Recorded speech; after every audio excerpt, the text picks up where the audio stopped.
નમસ્કાર દોસ્તો, સ્વાગત છે તમારું પ્રેમ, રોમાંચ અને લાગણીથી ભરપૂર એક અનમોલ કહાનીમાં. અમદાવાદના ભરચક રસ્તાઓ પર જ્યાં જૂની ઇમારતો આધુનિક ગગનચુંબી ઇમારતો સાથે ભળી જતી હતી, ત્યાં અર્જુન અને પ્રિયાની પ્રેમ કહાની શરૂ થઈ. અર્જુન એક આર્કિટેક્ટ શહેરમાં નવા સપનાઓનું નિર્માણ કરતો હતો, જ્યારે પ્રિયા એક સ્વતંત્ર પત્રકાર સત્યની શોધમાં રહેતી હતી.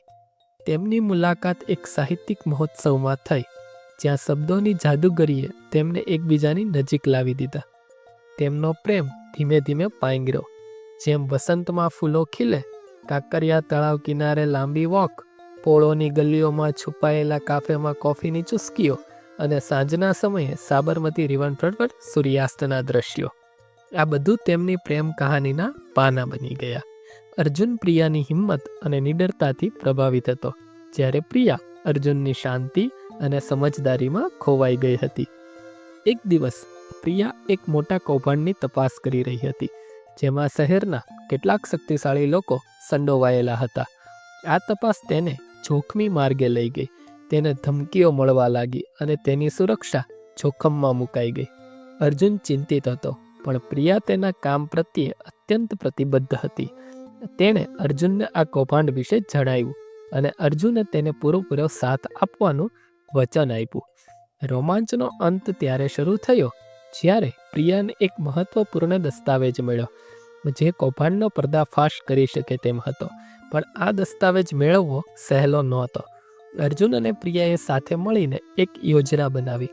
તેઓએ શહેરના અંડરવર્લ્ડના છુપાયેલા રસ્તાઓમાંથી પસાર થવું પડ્યું, જ્યાં દરેક પગલે જોખમ હતું.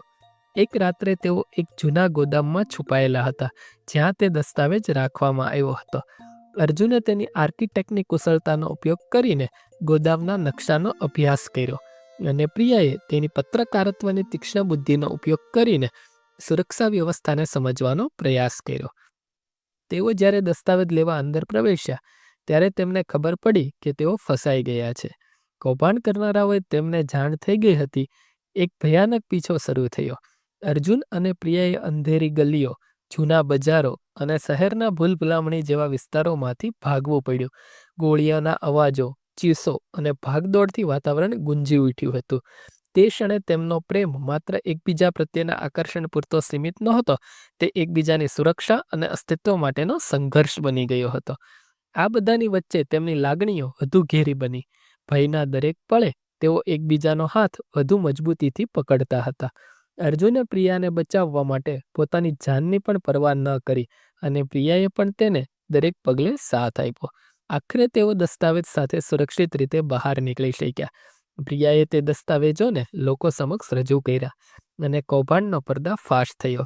ગુનેગારોને સજા થઈ અને શહેરમાં ન્યાયનું રાજ સ્થાપિત થયું. આ ઘટનાએ તેમના સંબંધોને વધુ મજબૂત બનાવ્યા. અર્જુન અને પ્રિયા હવે માત્ર પ્રેમીઓ જ નહોતા, તેઓ એકબીજાના સૌથી સારા મિત્રો, સાથીદારો અને જીવનભરના ભાગીદારો હતા. તેમણે અનુભવ્યું કે પ્રેમ માત્ર સુખદ પળોમાં જ નહીં, પણ મુશ્કેલીના સમયે પણ એકબીજાનો આધાર બની શકે છે. તેમની પ્રેમ કહાની અમદાવાદના ઇતિહાસમાં એક અમર ગાથા બની ગઈ, જે પ્રેમ, રોમાંચ અને અતૂટ લાગણીઓનું પ્રતીક હતી. તેઓ એકબીજાને શોધ્યા, એકબીજાને બચાવ્યા અને એકબીજામાં પોતાનું જીવન શોધી કાઢ્યું. Thank you.